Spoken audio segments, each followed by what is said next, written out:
So it looks like we already have some attendees in the audience.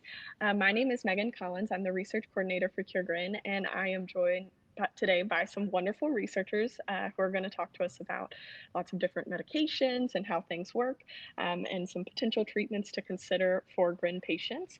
So first off, we're going to have a presentation by Katherine Ensign, who is a PhD candidate at the University of Toronto. Perfect. So hi, everyone. If you don't know me, I'm Kath. I'm doing my PhD in pharmacology. And today I'm just going to talk a little bit about the different treatment drug avenues for the different GRIN genes. And really, this is more of a talk for the parents to address some things that you might be wondering, but that are impossible to Google. So one of the things you might be wondering is, why on earth the kids are all so different from each other? So you probably already know that the GRIN genes make proteins that come together as a foursome of subunits. We call this a tetramer, which is either a mixture of GRIN1 and GRIN2, or GRIN1 and GRIN2 and GRIN3, or GRIN1 and GRIN3 proteins. And this complete complex forms what we call an NMDA receptor. And don't be frightened by this scary looking graphic. It's just to illustrate that, you know, when it's all put together, the point of the NMDA receptor is to regulate the flow of certain ions in and out of the cell, and your body's need ions in order to transmit signals throughout the body and keep everything working. But that still doesn't really answer the question of why kids with different variants to different genes need different solutions. Well, it turns out that depending on which proteins made by the different genes are in each NMDA receptor, the NMDA receptor will behave a little differently. So I'll just provide a couple of examples. For example, the GRIN3A subunit has a lot of control over how well calcium ions go in and out of the cell. GRIN2A has this special binding site for a very important messenger protein. And GRIN1 always has to be there because it contains the glycine binding site, and glycine has to be bound to the NMDA receptor each time it opens. So each of these are going to influence the properties of the receptor, and your body needs them in these diverse subunit assemblies for different things. And I just want to return to this graphic because it tells us a little bit about where the different ligands and drugs actually bind to the NMDA receptor complex in order to influence its activity. So we can see that the GRIN1 subunit is where the necessary glycine binding site is, which is also the D-serine site. Hyphen-protyl is a tricky one as it sits actually between GRIN1 and GRIN2B when it's present, and so it would probably be a little higher up here. And then memantine sits down here in the pore loop, and magnesium, which normally keeps the channel closed at rest, sits about right about here in the middle of things. So here are just a few of possibly hundreds of examples of potential NMDA receptor targeting therapeutic treatments for GRIN disorders. So one of the more famous ones, of course, is D-serine, and this is an agonist of the GRIN1 subunit, meaning that it increases activity of the NMDA receptor, and rationally this would be, you know, something that clinicians might consider for a loss of function mutation. And then there are memantine and ketamine, which are antagonists, which means that they decrease the activity of the receptor, and this is something clinicians might consider for a gain of function mutation. And then there are drugs like mebostino, and this is a positive allosteric modulator of GRIN1, which means that it binds to a special site called the allosteric site of the NMDA receptor, and it actually just increases the probability that an agonist, either, you know, something that naturally occurs in the body or a different drug, will bind to the receptor complex. And then there are negative allosteric modulators such as this QNZ46, which is an experimental drug that has selectivity for GRIN2D containing receptors, which bind to the allosteric site and decreases the probability that an agonist will bind to the receptor complex. Then there are, of course, you know, vitamins such as magnesium, certain and specific polyamines such as spermine, which target the polyamine site of the NMDA receptor. Then there are certain and specific neurosteroids which target the neurosteroid site. And then, of course, there are these drugs that indirectly target the NMDA receptor. So again, we don't need to go through this graphic, but what it's meant to show is just how connected the NMDA receptor is to all of these other different processes in the body. And so either upstream or downstream of the NMDA receptor, this might represent an avenue for different therapeutic potentials in treating your child. So the key takeaways from this talk are that, the NMDA receptor is heavily studied, and this should be, a bit of a saving grace in terms of GRIN disorders in general, because it has many different identified ligands, and there are lots and lots of different things to try. Also that even though all the kids have different mutations to different NMDA receptor genes, they will all manifest in very different ways, and there are reasons for this.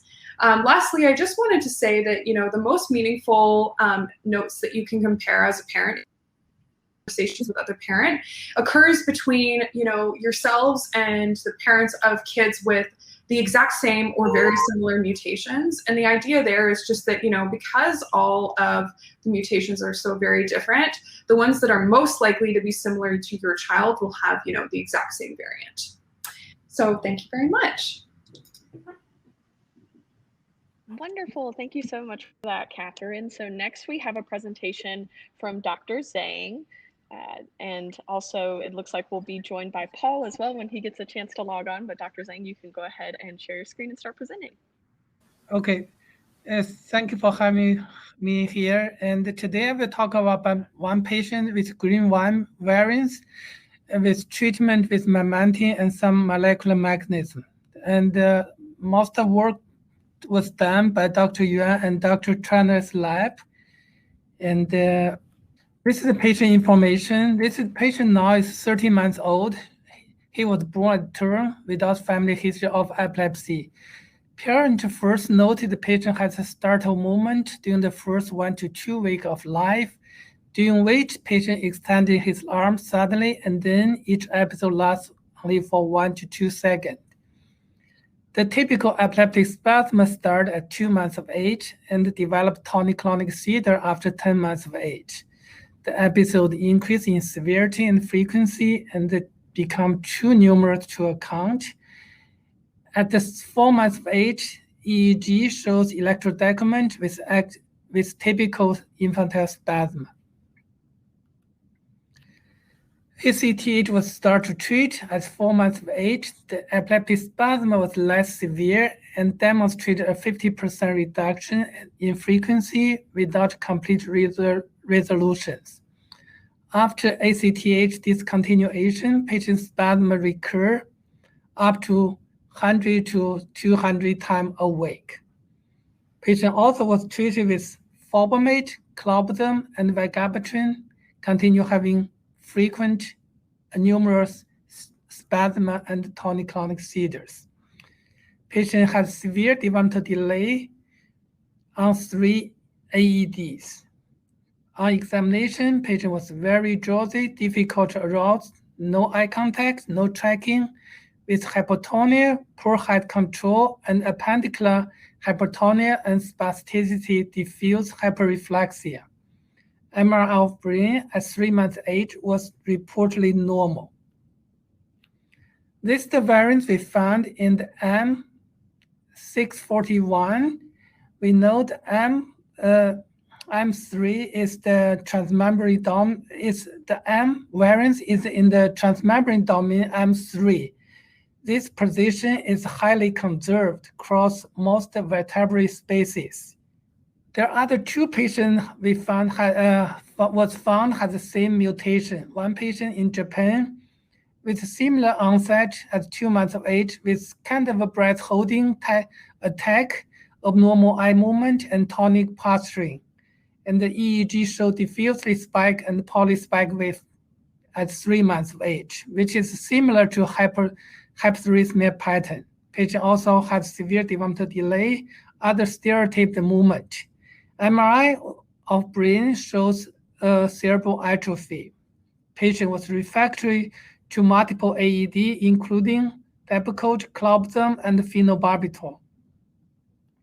Another patient was seen in Phoenix, 3 years old, born unterm, and had a severe developmental delay, was noted at 4 months of age. Infantile spasms start at 6 months of age, with hyperrhythmia pattern.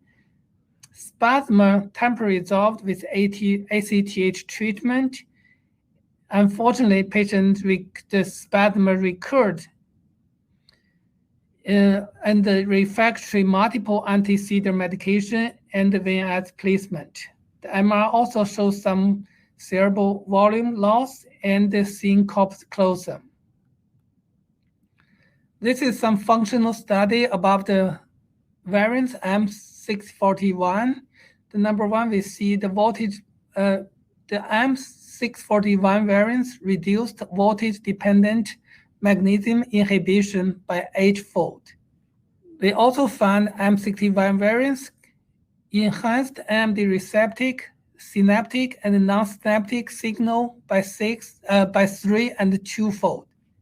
The M641 variant is also very sensitive. It's more sensitive to FDA-approved NMDA receptor channel blockers, including memantine, ketamine, dextromethorphan, dextromethorphan, and amantadine. This is how we treat with memantine above this patient. The memantine start at 14 months of age with 0.2 milligram per kilogram per day divided by 2, and slowly increase to 0.4 milligram per kilogram per day. And at the same time, we continue his seizure medications. 3 weeks after memantine treatment, his spasm and tonic seizure reduced significantly from 150 to 200 times a week to 1 to 2 times a week. Interestingly, patient was accidentally missed 2 days of memantine after 3 months of treatment. Then his seizure increased significantly, up to 30 to 50 times a week of spasm and 15 to 20 times a week on tonic-clonic seizures.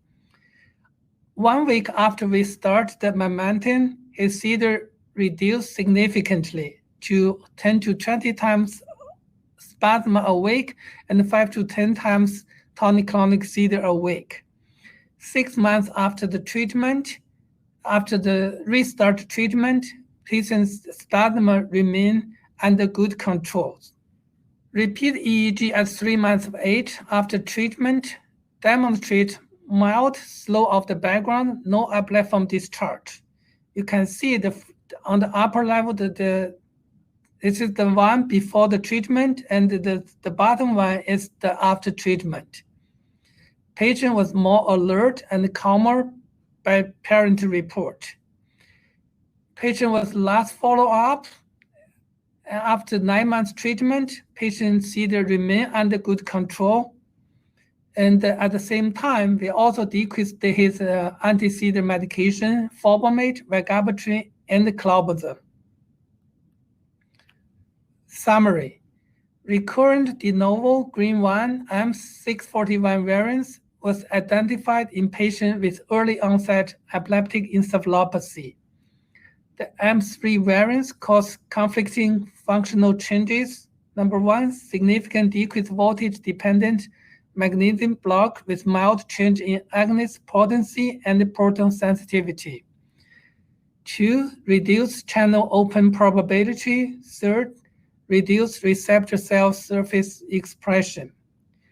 M6041 variants contribute to enhanced NMDA receptor synaptic and non-synaptic signal.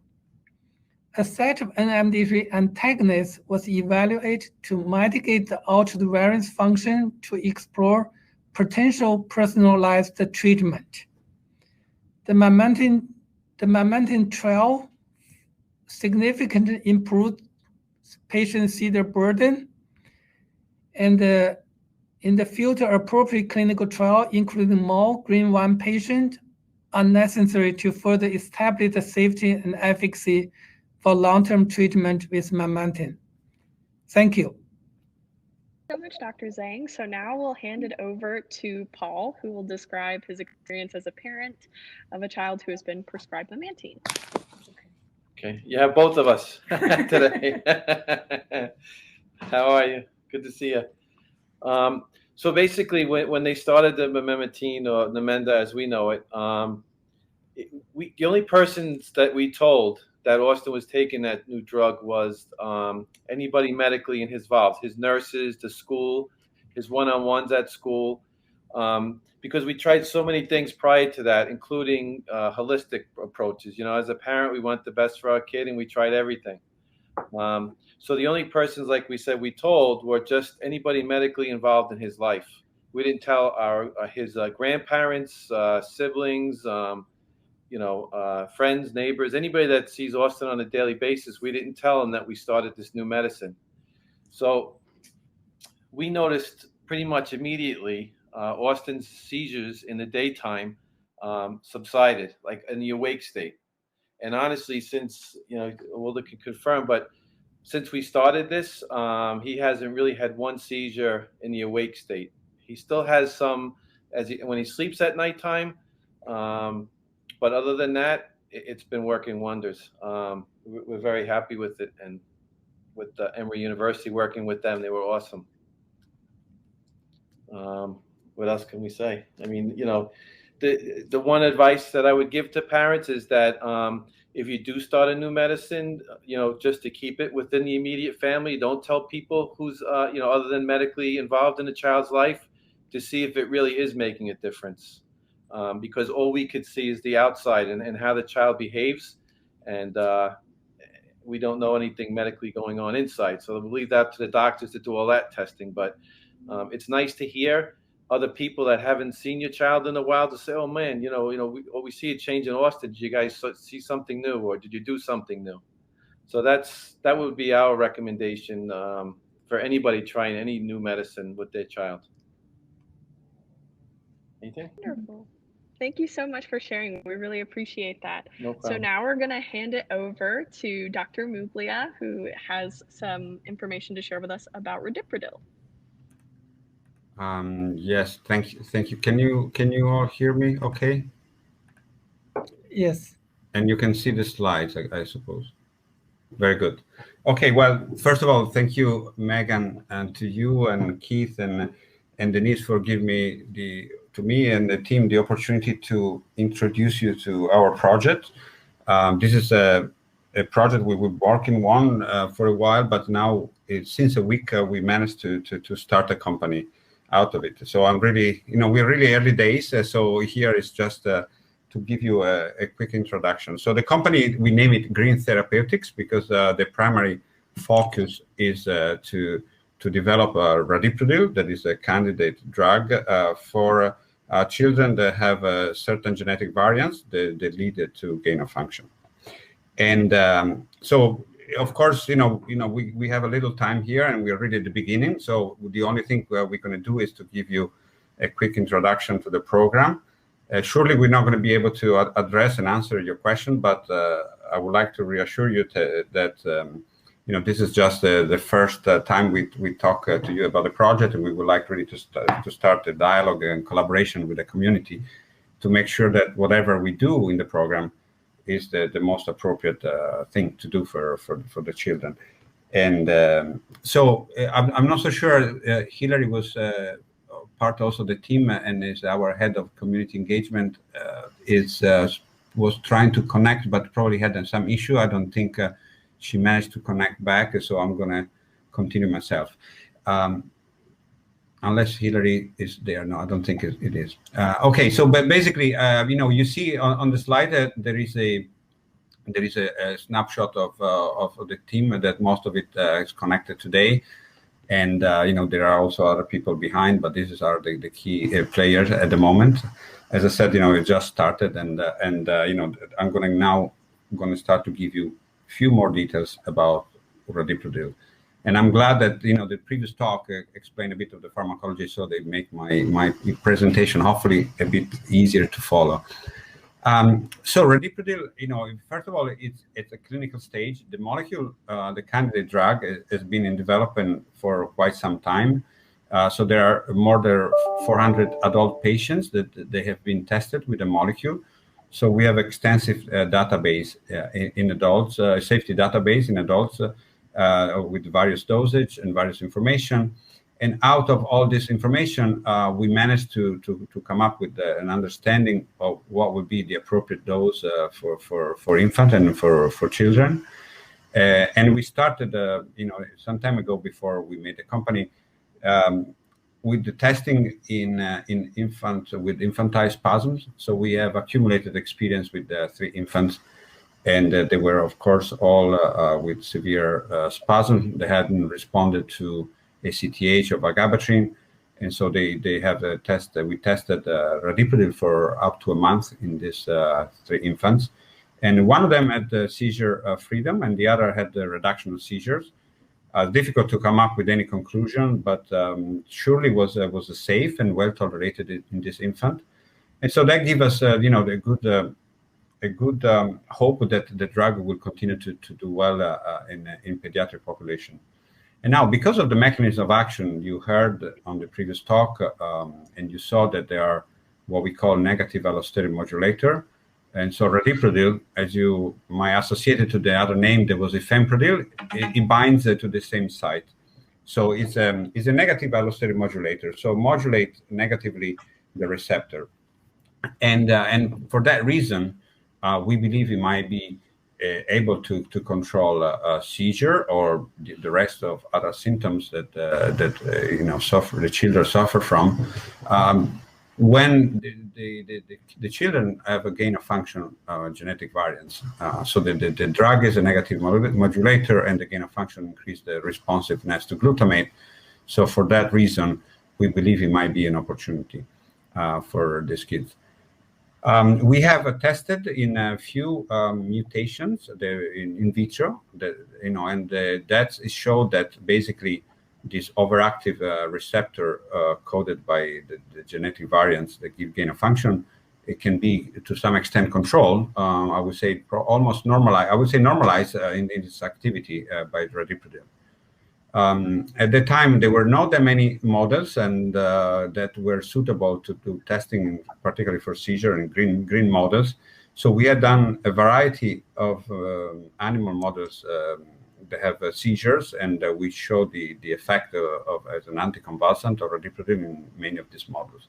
And so we also collected information about the relevant dose, and so we have all this information now, together with the formulation of the drug that is suitable for a pediatric population. Is a syrup or make in suspension. So we have all this information and all this data that allow us to do a clinical study, and this is that will test initially the safety and the tolerability and the different doses, what effect we can achieve with this drug, and then progress into the development. As you know, probably we have to do this stage. At different stage, we will increase the number of patients until a point where we will understand its activity, its efficacy. So the first step will be to do this clinical study, and that they will be preparing to do that study in the coming future. And now I'll just maybe to be more specific about the drug, because you heard about memantine, and I want to show you here. There's a lot of details in this slide, but 2 key points. Well, first of all, I should say that as you know, every children has a different mutation almost, or at least there are many different kinds of mutations that give a different biological response. And the reason I'm saying this is that because memantine, we have shown in vitro that in some patients with a certain GRIN to B mutation, it might not be effective, at least it's not effective in vitro. And you see on the right side that memantine, you see these different lines, these curves. And one specific curve that corresponds to a genetic variance, it doesn't overlap with the others. That means that in this case, memantine is not normalizing the overactive receptor. On the left side, you see radiprudil, where all the lines are overlapping, meaning that in the same mutation, this time is normalized. So I think this is saying that, in some patients, we might get a better response to radiprudil than memantine, the concept and the idea here that we will be moving very cautiously, trying to understand as much as we can in vitro first which patient might be suitable for benefiting from the drug. And so as such, we will be testing radiprotol in well-characterized patients that may get benefit. And this is all about GRIN2B. Because of the biology and the pharmacology, there might be potential for gain of function in also other receptors like GRIN1 and GRIN2A. At this stage, we have no data ourselves. There are a bit more data in the literature and different labs, but we will be testing the opportunity also for these other genetic variants in the other subunits. But at this stage, we don't have any data we can share. So I'll get to the next slide to conclude, and just to say that, as I said at the beginning, this is nothing we can do by our own. We would like really to see this as the first as part of our conversation, where we start to share some highlights of the program, and we would like to continue with this dialogue with the community and, of course, the scientists and the clinician.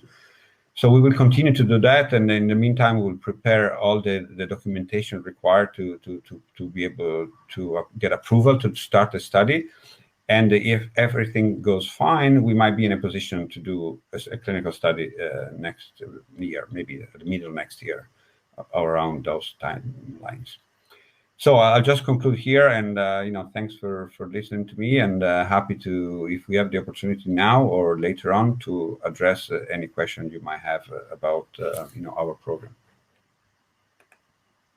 Wonderful. Thank you so much, Dr. Muglia, as well as Dr. Zhang and Paul and Katherine for all sharing some very exciting information today. It looks like so far we had one question in the Q&A that's already been addressed, and then we have a question in the chat that I believe is probably directed to Dr. Muglia, related to when you talk about a variety of animal models available, which ones do you have so far?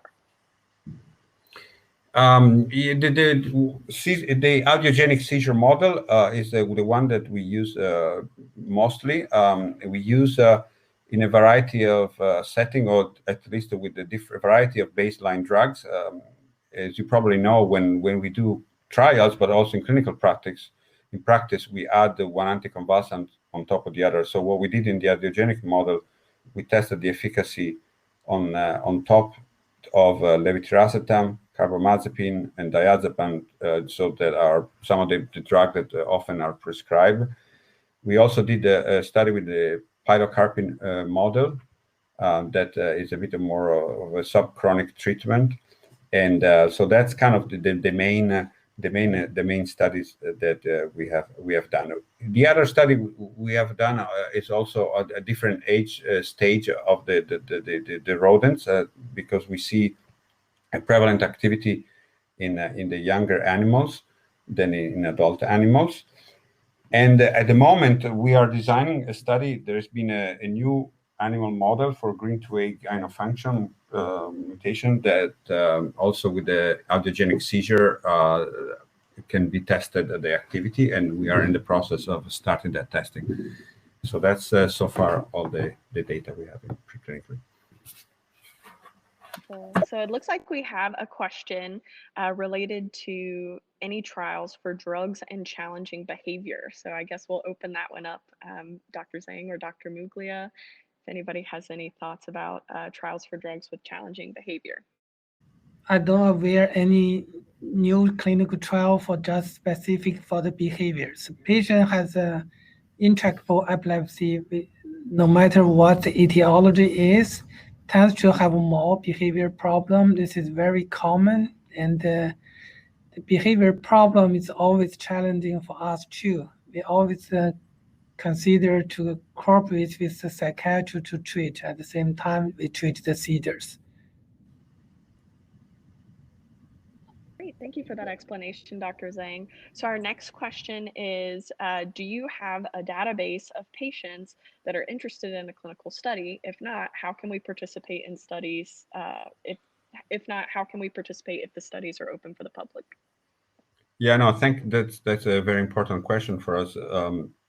So, we we are well connected to the scientific community, and with Johannes and team and Steve, at the various sites that developed the CureGRIN portal, and so we will be working together with them, with the foundations, to understand where we can best start. So, as I said, at the moment we don't have any information. We know that this information exists, and we will collaborate to make sure, as I said, that we will do the optimal job. Perfect. So we had another question about what therapies are considered for GRIN2A with an underactive NMDA receptor. So I can probably take this question. For a loss of function like GRIN2A variant, generally because a lot of the therapies target the GRIN1 subunit, that's still probably your best druggable target, and that's something you can talk to your clinician about. There are some, positive allosteric modulators that are being developed that have specificity for the GRIN2A. This is something that can be looked into much more easily on Google if you search for GLUN2A instead of GRIN2A, because in the scientific community, the protein for GRIN2A is referred to as GLUN2A. So that would be kind of my tip there. And as far as I know, all of those drugs are quite experimental, but just to say that, science is advancing. Thank you for that explanation, Katherine. So we had another question about, could these drugs benefit older patients or non-epileptic patients? Yeah, that's such a great question. I think so, most definitely. I don't think that age is necessarily a factor in treatment here. Of course, the longer that, somebody's seizures are uncontrolled, the more complicated things get at a brain-wide level. But of course, I think that these avenues have potential for older patients, non-epileptic patients as well. That's getting into a very nitty-gritty science question, but it's really hard to define what exactly constitutes epileptic activity, and I definitely think that given that there's so much commonalities among the variants at like a level, it may not necessarily matter whether they're epileptic or not. I don't know how much sense that makes, but that's my rationale. So I see another question related to AMPA receptor medications. I just wanted to let that person know that we did have another person who was planning to present today but couldn't be here last minute. I'm not sure if any of the other panelists would like to answer if there are any AMPA receptor medications, particularly for loss of function, that anyone knows of. Yeah, so I am an NMDA receptor researcher, so I'm definitely not an expert, but AMPA receptors are a lot like NMDA receptors, and they are, inherently quite druggable as well. Different drugs that exist for AMPA receptors as well. And so, I think that the therapeutic avenues for AMPA receptor related genes are just as bright as NMDA receptor related genes. There's only one AMPA receptor antagonist on the market called Facampa. But that means for the gain of the function of the AMPA, probably not for the loss of function. I have a question for Dr. Muglia. Sure. What's the difference for the radiprotil and the fulvamate? The fulvamate has been on the market over 30 years. Do you see it's also working on the GRIN2B? Yes, it's a good question. I think it's yes. In fact, we see that fulvamate is effective in infantile spasms. I'm not so sure that there are direct experience on children with the GRIN variants. The difference, though, is that for the NR2B, fulvamate has also other activities on GABAergic system, for example. So it's a bit of a more diversified mechanism, I would say. So it's not as specific and potent as radiprotide. And of course, this is in the efficacy and pharmacology part, but as you know, there is a safety and tolerability issue with the felbamates that restrict this use. But that's another story. Thank you. Wonderful. Thank you so much.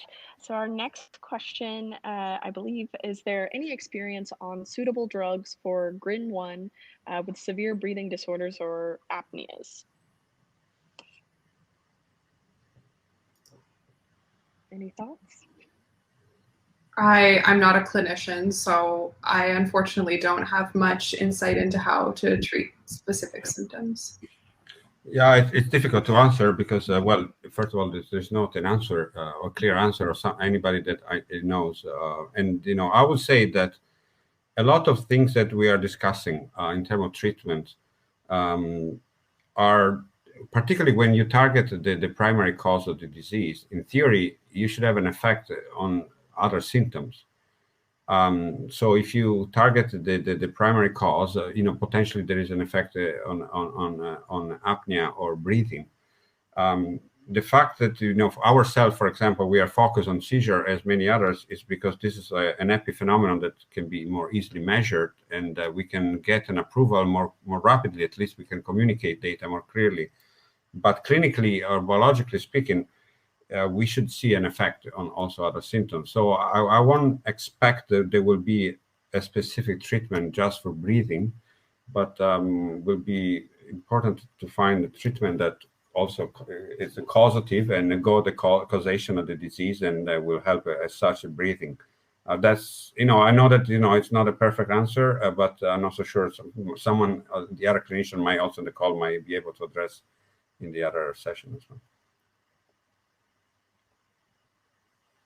Perfect. Well, thank you all for your time and attention. I really wanted to take a chance to thank our speakers and to Dr. Muglia for sharing an exciting announcement with us, Dr. Zhang for sharing his work in recent publication, Katherine with her great overview that she gave us, as well as Paul sharing their family story. We really appreciate everyone taking the time to learn more about drugs and molecules and what treatments are out there for GRI patients. So it looks like we are just about out of time. So I wanted to thank everyone again, and we'll see you in another breakout session. Thank you. Everyone.